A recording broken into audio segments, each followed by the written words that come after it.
There are no words to express how grateful I am for our meditation practice because it has helped me to see all of my habits.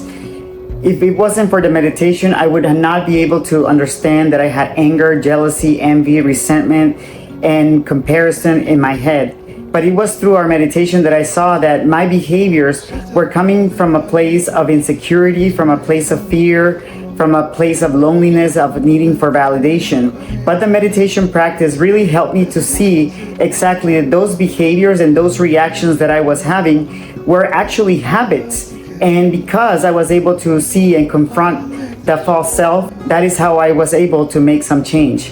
So without meditation, I would not be able to be where I'm at today. And I am so grateful for the teachers and everybody else who, with their love, their care, and their time, helped me to be in the place that I am today. Thank you so much to the method.